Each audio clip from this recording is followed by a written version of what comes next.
I am California of the past. I am California of the past. I I am am California California of the past.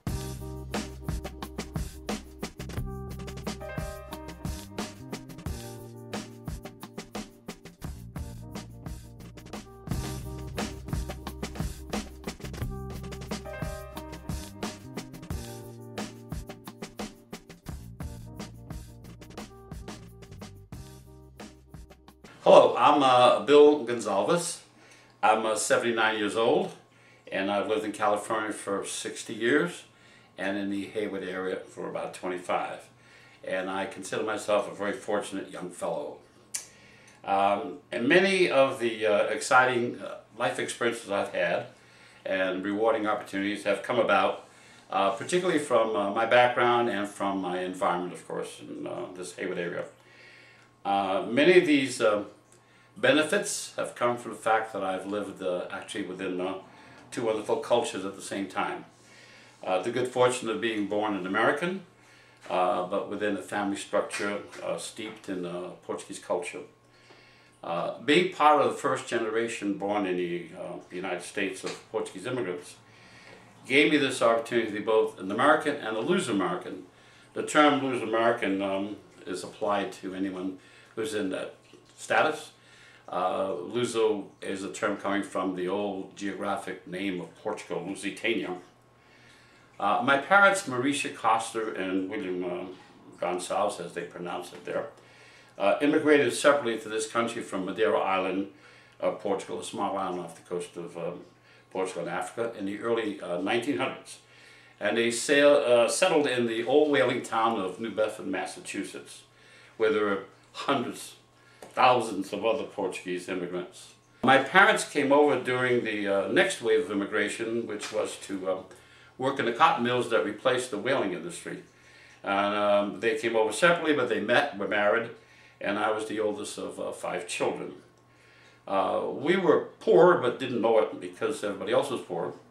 And we were struggling, but so was everybody else. Went to Catholic church, so did everybody else. It was a very tight community. And it seemed that everybody had the same high standards. Work hard, be honest, and value your family, your church, your education, your community, your heritage, and be grateful for everything that was being offered in this wonderful country. And when you could, give some of it back. So education in particular was very important to my parents. One of my father's main goals was to get all of his children educated. And since he knew as a middle hand that he couldn't afford to pay for the expensive Eastern colleges, and he heard about the California junior college system, he moved everybody out here and took a job as a custodian at UC Berkeley. And I had a unique experience of going to class and having my father sweeping the room out ahead of me. It was just a stunning thought when I began to really value education. So we established residency for those main reasons. Through my parents' efforts in particular, I was able to pursue my education in the local junior colleges, including Chabot. I graduated from UC Berkeley in a field of anthropology major, and after a 3-year stint in the U.S. Army, I was able to complete my teaching and administrative credentials at Cal State Hayward, eventually working as a social studies and a French teacher, counselor, principal of Bret Harte Junior High School in Oakland, and then Oakland Technical High School. So moving out to California wasn't much of a cultural shock, since we moved from one solid Portuguese community to another solid Portuguese community, very similar, with the same traditions, the same community events, and religious and social organizations that we had grown up with in the East.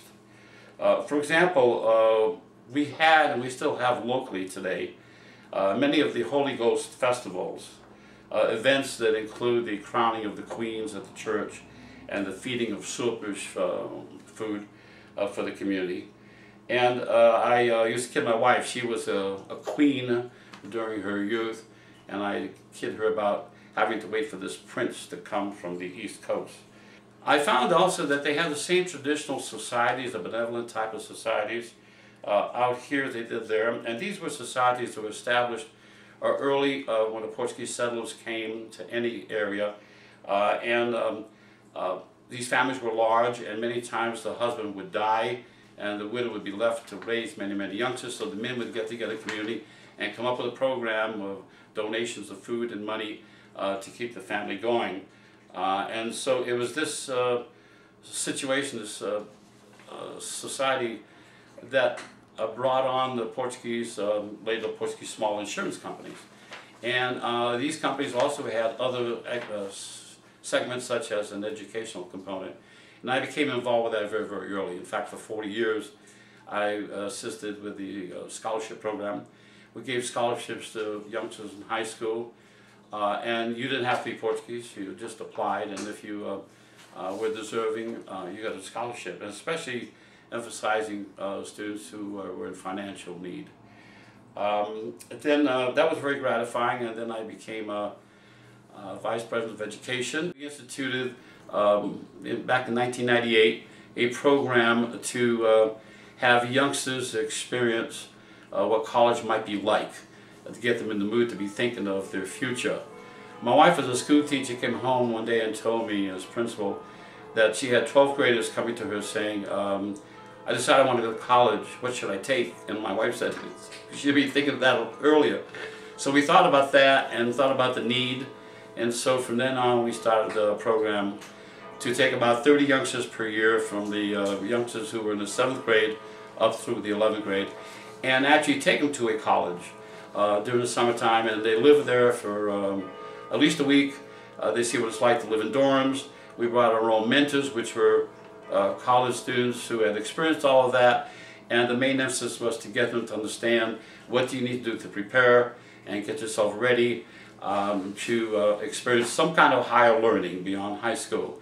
And that was expanded to the small Bay Area group to now statewide, and we have youngsters who come from the farm areas in the valley of Fresno all the way up to Eureka, down to Artesia. And that program is still going. It's a different college every year. We've been to Stanford, Cal State. We want them to experience all types of educational opportunities. And this is our logo. This was the one done at Sonoma State a year or so ago. And what we find is that these youngsters go to college and come back and become mentors in the program. So it's really been most gratifying. The program includes youngsters from every background. You don't have to be Portuguese to participate. And once in the college environment, we have them experience what that particular college has to offer, different departments, and they also get to talk to professors and students who are actually in programs, so they get to see what it's like. And we find that what they really come out with is a great appreciation for the importance of planning, and also to realize how many different types of livelihoods that you can get into. So you see, I've had the best of two worlds. I've had some incredible experiences with some incredible people. As they all would say, God bless America.